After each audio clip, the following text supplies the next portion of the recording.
There's a ton of excitement around the New Orleans Saints 2022 NFL season, why the excitement is warranted, what I'm excited about, and why there's even more reason to be excited as of Tuesday morning. We got all of that and a little bit of lagniappe for you on today's episode of Locked On Saints. You are Locked On Saints, your daily New Orleans Saints podcast, part of the Locked On Podcast Network, your team every day.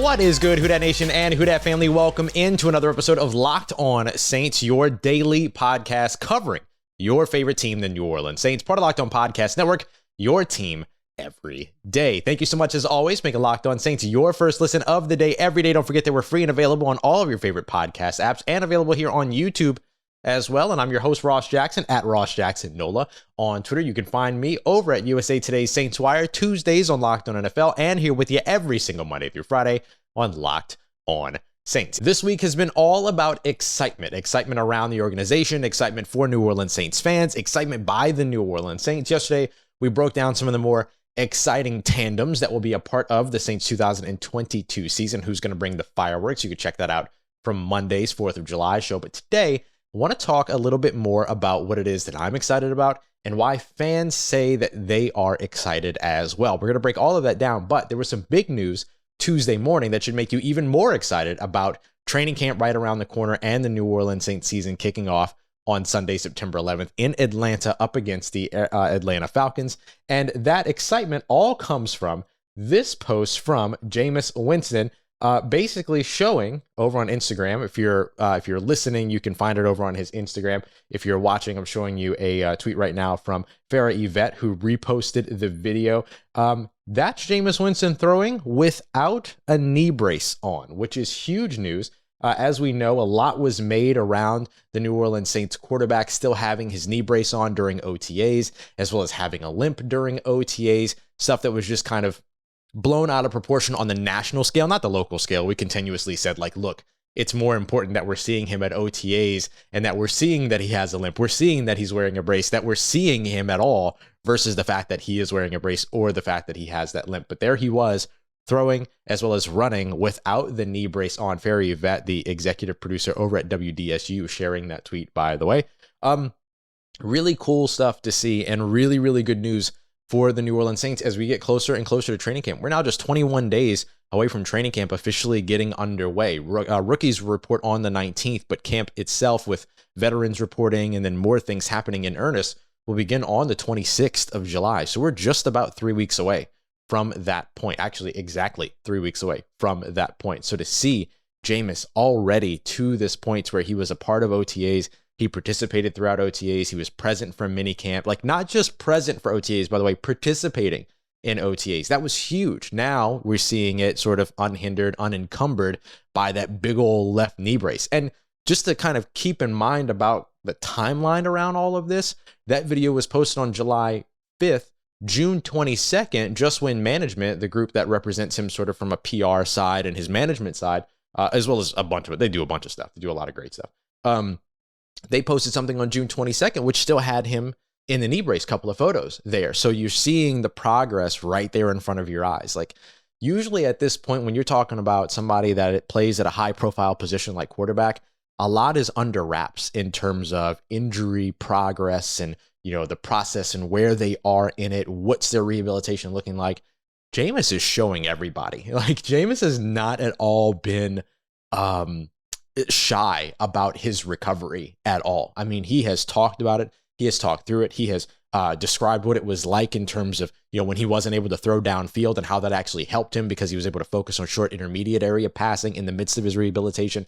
Then we saw him at OTAs. Now we're seeing him lose the brace, all of these pieces. So it's really kind of interesting and it's kind of different than what we're used to seeing. I'm sure the New Orleans Saints won't report on injuries before they feel necessary, as they always have been that way. And that's how most NFL teams are, but Jameis in particular has been very transparent about his progress. I mean, from the schedule release show at NFL Network where he said, hey, if they wanted me to be out on the field right now, I would be able to put some pads on and go out there and get it done, to him talking to us during media availability and letting us know sort of where he is. He believed that he was ahead of schedule. Now we're seeing that he was for sure ahead of schedule. And there were people saying that he was behind schedule a month ago when he was at OTAs because he had a limp, and trying to convince everyone like, oh, he's behind schedule. There's no way he's going to be ready for the beginning of the season. Andy Dalton's going to be the starter at the beginning of the year, yada, yada, yada, and stuff. Now it just goes to show you that there was just a lot of people jumping to a lot of conclusions that they didn't know anything about instead of waiting to see how the progress and how the process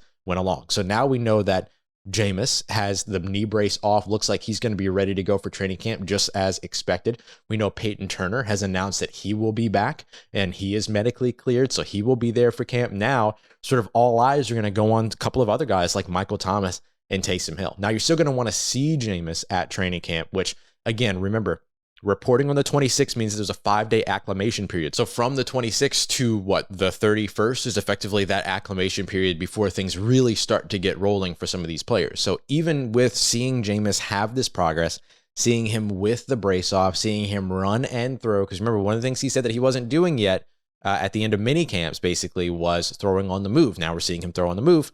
This is good news. Or get on the move and throw. Let's be a little bit more specific than that, right?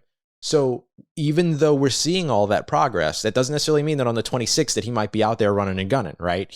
There's the acclimation period. So it might not actually be until the beginning of August that we really see him get going. But just don't be nervous if you see or even hear some reports of him not participating in certain things in the first week, because really not a lot of people are going to be, because that acclimation period is required by the CBA. So don't be too concerned about that. But this is great news for the New Orleans Saints. This is great news for Jameis Winston. This is great news for New Orleans Saints fans who are already very excited about the 2022 NFL season and their New Orleans Saints 2022 season. And this only adds to that excitement because QB1 is in the building. QB1 looks to be progressing. QB1 is going to be ready to go at the beginning of training camp. So that's all great news for everyone that's waiting around.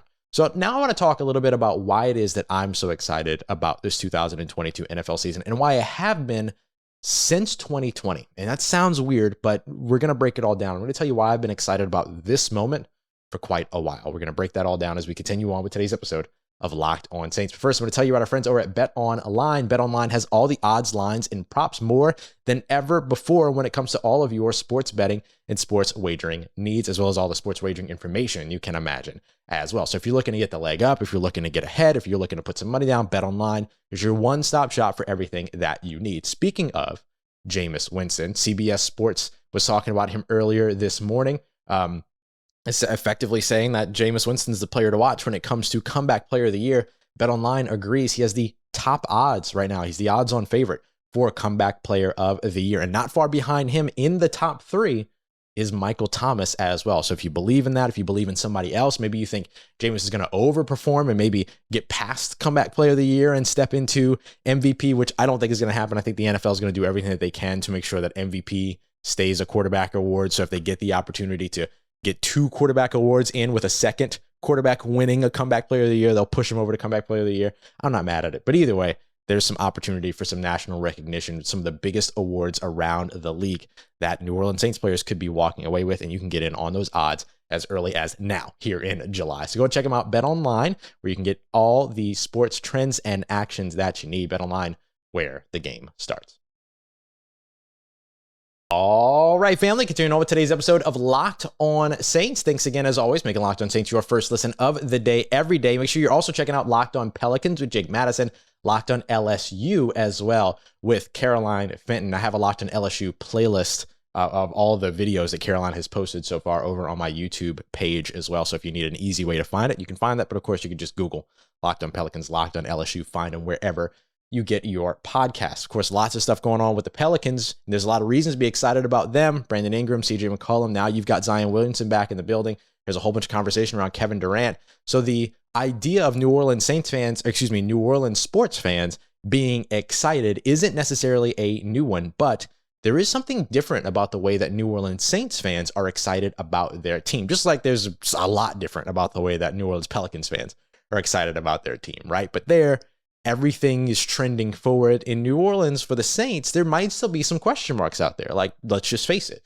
So why is it that I'm so excited about this New Orleans Saints team in 2022? And I'll tell you that it all comes down to the new era. The new era for me is incredibly exciting. When Drew Brees retired, I did an episode talking about my memories around Drew Brees, like creating a lot of New Orleans Saints fans out there. He helped to expand the brand from New Orleans and the Gulf Coast to not only nationwide, but worldwide, right? Remember, the Saints were the second team to play in the UK in terms of that formal international series, and they won that game. That was in 2008. That was Drew Brees against the San Diego Chargers at that time, his former team, and they won that game on the road. It's a pretty electrifying game too, kind of a little bit of back and forth, all that. And then you also had, of course, the national as well as worldwide acclaim that came from the 2006 season, the Saints in their rebirth, all of that coming back from everything that, we went through in 2005 with Hurricane Katrina and everything. And so when you look at the excitement that came from that, it was about the new era, right? It was about turning the page. It was about expanding sort of that brand beyond just local, beyond just regional, and turned into something worldwide. There's a lot of UK Saints fans. Shout out to all of you. There's a lot of worldwide Saints fans. Shout out to all of you. So coming out of that felt like something we should have been very sad about, but there was a tinge of excitement for me. Not because I didn't like Drew Brees, not because I thought it was time for Drew Brees to retire. Drew Brees could be playing right now and I'd still be rooting for the guy, right? But the thing about it is that it just created this new level of excitement that all came from what was unknown. And the unknown part when it comes to the New Orleans Saints drives a lot of the excitement for me. I have a unique experience here. I grew up born and raised as a Saints fan, born and raised in New Orleans. Now I'm here covering the team, right? So it means that I have to remove myself a little bit from my fandom every now and then. But I like the way that my friend Tony Wiggins from over at Locked On Jaguars talked about it. He said he's not necessarily, even when he has to remove himself from being a fan of the Jaguars, he is a fan of Jacksonville. He's a fan of the community, the organization, right? All of that. For me, it's very much the same, right? I'm obviously somebody that roots for this team and wants good things to happen for this team, but I do have to take a step back in order to give you real, objective, conversation and actual news, right? Like I have to be able to step back from it a little bit. And so the transition from fan to fanalist to analyst for me has been a fun one. And so right now I look at this and I say, okay, well, I'm a humongous fan of the city of New Orleans because it is the greatest city in the world, in my opinion. And so when you see all of the changes that this organization is undergoing, that's exciting for me because now I get to cover something and talk about it from an entirely new lens, right? You have a new head coach, you have several new members on the coaching staff, a brand new, even though he started the season last year, you effectively have a new quarterback right now in Jameis Winston coming in, and hopefully you can get 17 games from him as opposed to just the 7 games and that, weird, wacky injury with the Devin White hit. You have an entirely new wide receiver core. You have an almost entirely new secondary with both safeties being swapped out. You have these veteran staples that are still here and still on this team in terms of Ryan Ramczyk and Alvin Kamara and Michael Thomas. And then on the defense, of course, guys like Demario Davis and Cam Jordan, who was just named, again, a top 10 edge defender by his peers and by scouts and executives within the NFL. Like this guy is still doing it this many years into his career. 7.5 sacks for the last 10 years. Pretty incredible. Mark Ingram is another really, really great staple that you could look at in terms of being a New Orleans Saints staple. And so you put all of that together and then you put this excitement of the unknown underneath it, right? What's going to happen with this team? Can they stay healthy? What's the, how does Matt Rhea affect that as the new director of sports science? What is the relationship between Dennis Allen, Pete Carmichael, and Jameis Winston? What is that like? And how does that triumvirate create something that's for you, Darian, that creates something for the offense to be able to rebound from what it was last year, which was bottom of the league when it came to passing yardage, 32nd or 30th in the NFL when it came to passing attempts. So an entirely new generation of New Orleans Saints is on the way. An entirely new generation of New Orleans Saints fans are also on the way, in addition to all of the fans that have been here from the very beginning, since the team's inception. So it's incredibly exciting to sort of follow that progress all the way through from my childhood in that perspective into getting started in this business, what that perspective was, and then now in this business through my perspective. I get to cover training camp. I get to cover games now. I get to do all of this stuff that is huge for me and that I'm so excited to bring to this show And so the excitement kind of compounds in a way, right? Because like I said, I want good things for the team. I want good things for the people of New Orleans. I'm a fan of the city of New Orleans, and I'm a fan of New Orleans sports, and I want to see it all go well. So it's super exciting to see sort of this new era step into place, this new regime step into place, and that I kind of feel like, this is going to sound so dumb, but I kind of feel like I'm stepping in with it in a way. I don't know, but it's really, really exciting. So those are the reasons that I'm excited about this New Orleans Saints 2022 team, this New Orleans Saints 2022 season, and what this is all going to turn into. It's the unknown, it's the new era, and it's me stepping into a new era at the same time that I get to kind of attach myself to. But why are the fans excited? Why are you excited? Well, you took the time to tell me, so I want to go ahead and talk a little bit and break down what it is that New Orleans Saints fans seems to be so excited about. And a lot of folks are very excited. I'm going to tell you why it's absolutely warranted and what those big selling points are around the excitement for the New Orleans Saints in 2022. We got all that coming up for you as we continue on and wrap up today's episode of Locked On Saints. And there's nothing less exciting than having to repair something in your car, but there's something that helps out, make it a little bit more, let's just say, you can deal with it a little bit more, right? And it's Rock Auto. RockAuto.com makes it super convenient, whether you are somebody that is rebuilding a classic, whether you just need to fix something in your car, maybe you love fixing it yourself, or maybe you just want to get the part and take it and just pay for the labor over at the shop. Rock Auto gives you everything that you need in a super easy to navigate catalog. Just let them know your make, your model, the year, and then what part, piece, or accessory you're looking for, and they're going to give you several options. You're not just going to be limited to one option. That's one of the things that I love about Rock Auto, and you're going to pay 30, 50, sometimes up to even 70% less than what you're going to pay at the brick and mortar stores, the chain stores around the corner. So save yourself some money, save yourself some time, save yourself the trouble of having to put on pants, and just jump on to rockauto.com, order it from home, have it sent directly to you, and then you can take care of it however you like from there. Bring it to the shop, pay for the labor, or do it yourself, and you're going to pay the same prices no matter what as like a wholesale person. You're not going to get upcharged just because you're a do-it-yourselfer. So go and check them out today, rockauto.com. Don't forget to let them know that Locked On sent you. Brighton Locked On in the How'd You Hear About Us section. Amazing selection, reliably low prices, and all the parts your car will ever need at rockauto.com. Let's get it, Who Dat Nation. Wrapping up today's episode of Locked On Saints with the fan excitement around the New Orleans Saints. So I went and put out a poll a little bit over 24 hours ago yesterday, asking Saints fans, or asking whoever wanted to vote. We got a couple of votes from Falcons fans, I know that for sure, including Aaron Freeman of Locked On Falcons, who is not excited about the New Orleans Saints 2022 season, and I can't blame him because they're going to open up with a whooping to these New Orleans Saints. But when it comes down, or whooping by these New Orleans Saints. But when it comes down to it, with this poll, which I'm going to bring up on screen if you're watching on YouTube, you can see how excited are you for the Saints 2022 season? Let me know one way or another, and then in the replies if you want to. So very excited, cautiously optimistic, wait and see mode. Not excited. 64.8% of the 800 plus people that took this poll, very excited. 26.9% cautiously optimistic, and then 5.2% and 3% when it comes to wait and see mode, as well as not excited. So as you can see, a lot of people very excited for the New Orleans Saints 2022 NFL season, and it makes sense. And I asked people to tell me why or why not when they did the poll, right? Why are you excited? Why are you not excited? And the words that were most used were receiver, like some combination of receiver, wideout, or one of the wide receivers' names. Dennis Allen, coaching staff, things like that. And then the other one that I thought was really interesting was just the people talking about the culture.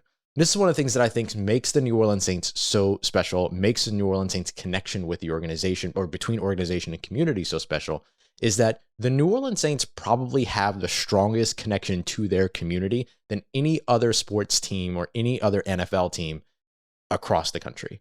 And a big part of the reason why is that there's some trauma bonding, right? There's a little bit of trauma bonding between Saints fans and the New Orleans Saints, not only from the, big pieces of trauma, like we talked about the recovery, the rebirth of the organization in 2006 coming out of 2005, Hurricane Ida last year, right? And pushing and relocating effectively the Saints for about a month, right? At the beginning of the season, they had to play their first game, and it was supposed to be a home game against the Green Bay Packers. They had to play it in Jacksonville, right? Speaking of, Jacksonville Jaguars and Tony Wiggins, who I mentioned earlier.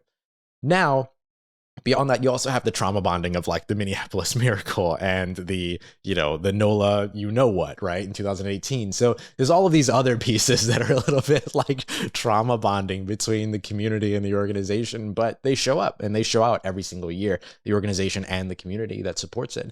And so, you look back at 2020, the empty stadium year and everything, and how different that was for New Orleans Saints players, New Orleans Saints fans to like not be able to be there, to not have the fans in the building, and then sort of the resurrection of that in 2021, or really throughout the season when they kind of got up to like 500, and then they got up to a couple thousand, and then they got up to a few thousand and all that, but really 2021 and kicking off back at home, that was like the big moment, right? The special moment.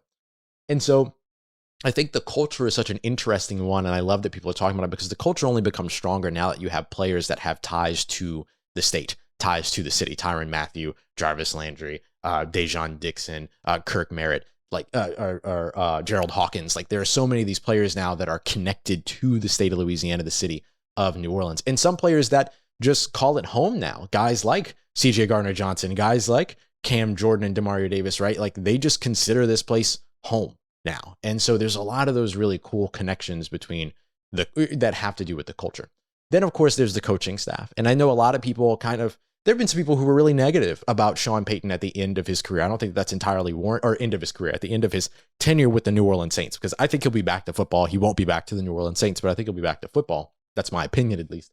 But I think that's a little unwarranted. This was a guy that, still coached a 9-8 team that started 58 different players, 4 quarterbacks, and had 4 different kickers, and lost 2 games because of kicking, not necessarily because of anything going on with I guess you can also say, and things going on with the offense, but not necessarily him. So, it wasn't a Brandon Staley situation where you're legitimately out there losing your team games. Like Sean Payton is still one of the, if not the most innovative offensive mind in the NFL. And when he comes back, he'll continue to be that. So I look at this whole excitement around the coaching staff just being like Dennis Allen, who has sort of created this defensive brand of football since 2017, now being the head guy. And you can expect to see the defense, which a lot of Saints fans get very excited about now, being the lead of this team, being the success and the sort of heartbeat of this team. And Dennis Allen being the head coach there, as well as the guy that's over that defense and has created that defense and has created that culture, that becomes something that draws fans in. I think that makes a lot of sense. I also think that, look, we can't ignore the fact that, Dennis Allen came in and all of a sudden Jarvis Landry, Tyrann Mathieu are on the team, right? I think that there's a little bit of a connection there in terms of fans being excited about the moves that this team has made, because you bring in a defensive-minded head coach for a team that has historically been an offensively led team. How do you make sure that you're still putting up the brand of football that people are accustomed to seeing and that people are excited to see in New Orleans, especially when you still have Pete Carmichael, who was an architect of all of that? And so what's the way that you do that? You get Michael Thomas back in the building. You send Cody Burns to go talk to him. You go visit him in Los Angeles. You get everything behind you. You get him back out on the field. So far, so good in terms of that, the way that that's going. You look at the, the addition of Jarvis Landry in free agency, trading up 27 times to get Chris Olave to make sure you leave with the guy that you want in the draft, investing all 4 top 100 selections that you had, including one of the ones that you traded to get Chris Olave, in premier positions like a wide receiver, left tackle, and cornerback. That's all new. That's all a new approach by this New Orleans Saints offense and this New Orleans Saints coaching staff and this New Orleans Saints organization. And Dennis Allen was very likely a part of the architect there because, hey, he's a defensive coach. They still want to be able to revamp what didn't happen on offense last year, so you have to get the personnel in order to be able to do that. So I think there's a lot of reason to be excited about Dennis Allen, and through that, also excited about the wide receivers. Chris Olave, Jarvis Landry, and Michael Thomas are going to get all the national attention, but people here locally know Deontay Hardy is somebody that's still going to be a part of this game plan. Marquez Callaway is very likely somebody that's still going to be a part of this game plan. Guys like Dejon Dixon, who could rise up, and he's going to be somebody I'm going to hype up a ton because I like his game a lot. But you've also got guys that are familiar with the system like Traquan Smith. So there's more than just the guys that are being talked about nationally. There's the guys locally that you're really excited about, like Kirk Merritt. So there are so many different reasons when it comes to the receiving core, the coaching staff, and the culture to be excited about these New Orleans Saints going into 2022. And that seems to be the reason that most people, most fans, most listeners are excited. If you have other reasons that you're excited and you want to share them, let me know. Send them at Ross Jacksonola on Twitter. You can send them below. If you're watching on YouTube, you can drop them in the comments. All of that, because we're sticking with excitement around this team here throughout the rest of this week. That's our theme. And one of the things that I'm really excited about is to see what Cam Jordan's able to do in 2022. See the way that he's able to come back and continuously produce and what that looks like. He was actually named by his peers and by NFL executives as a top 10 edge defender. I'm going to tell you why he was named there and why I think he'll continue that level of production in 2022. All right, we're going to break all that down in tomorrow's episode. But today it's all about how excited you are, how excited I am for the season. Jameis Winston having the brace off. So many reasons to be excited and so many reasons to thank you for making Locked On Saints your first listen of the day every day. I appreciate you so much for being here with us. We'll be back with you tomorrow for your second listen. Make sure you go and check out Locked On NFL, Locked On Sports Today, Locked On Pelicans. What's going to happen with Zion now that he's back? What does that look like? Is he going to be traded for Kevin Durant? Jake Madison breaks it all down. So make sure you go and check out Locked On Pelicans today as well. I appreciate you as always, making me part of your day. I will see you tomorrow. If you see me, say hi. For everything else you need in between these episodes here on your New Orleans Saints, make sure you follow me on Twitter at Ross Jackson, NOLA. Hit me up. Let me know how the family's doing. Let me know how you're living. Let me know how your mom and them. And trust Who Dat Nation. I'll holla at you.